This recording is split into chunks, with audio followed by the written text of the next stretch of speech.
C'est Nicolas Troussel qui remporte lundi 28 juillet la première étape de la solitaire du Figaro.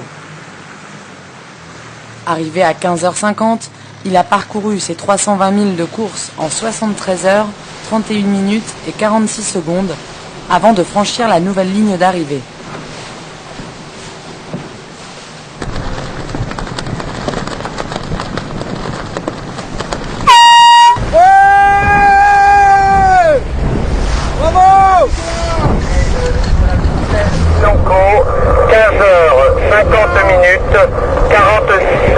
Après à la fin de la pétole, en transition, j'ai réussi à m'échapper une nuit. Je pense que tout le monde était, la deuxième nuit je crois, où tout le monde était fatigué. On entendait la VHF, les mecs ils disaient qu'ils pouvaient, parce qu'on pouvait pas dormir, on était en réglage tout le temps. Et moi j'ai réussi à dormir un peu la première nuit et du coup la deuxième nuit j'ai mis du charbon et j'ai réussi à me dégager et puis après ça partait par devant quoi. Donc le vent était devant, derrière il n'y avait plus de vent.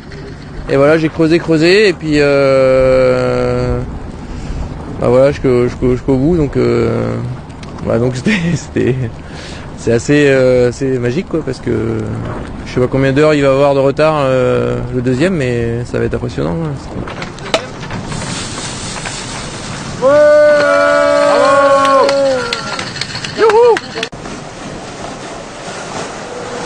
5h33 plus tard, c'est Christian Boss qui franchit la ligne d'arrivée.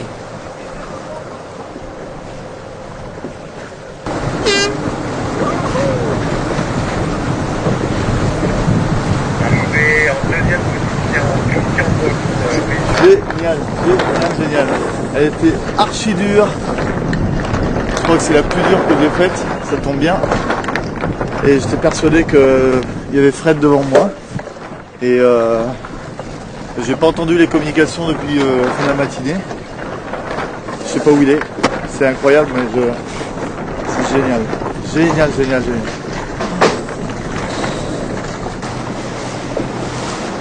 Puis Frédéric Dutil arrive une heure après, en 3e position. Viennent ensuite Erwan Tabarly et Jeanne Grégoire. À 23h07 minutes, 31 secondes. Hello Erwan. Yeah.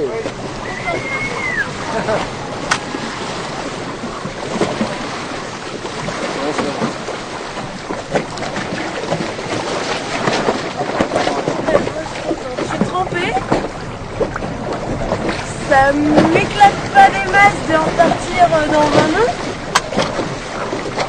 Mais je suis contente. Et surtout une mention spéciale pour les deux bisous François Gabard et Adrien Hardy qui se placent en 6e et 7e position à 4 minutes d'intervalle. Bien joué François. Ouais, merci. Ça va? Ouais, ça va, ouais. C'est pas facile, mais ça mérite bien ça.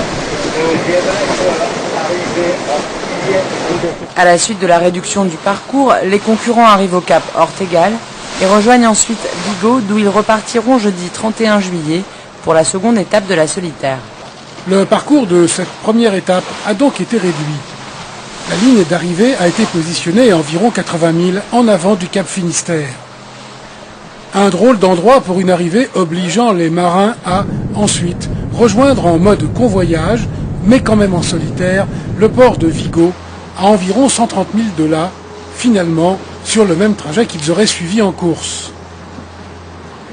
Pas facile pour les skippers de repartir en solitaire, mais sur un mode croisière, avec beaucoup de sommeil en retard et sans la pression de la course qui permet souvent de rester très concentré et attentif.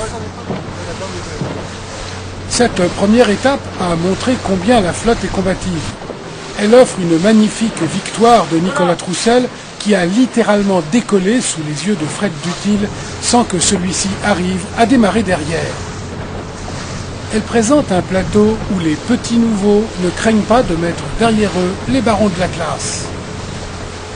La solitaire du Figaro a choisi cette année un parcours hauturier de très haut niveau. Les marins et les bateaux sont également arrivés à un tel degré de préparation que pour gagner, ils doivent puiser très loin dans leur résistance et leurs ressources. Qu'en sera-t-il sur les prochaines étapes qui sont encore plus longues et se profilent plus éprouvantes que la première ?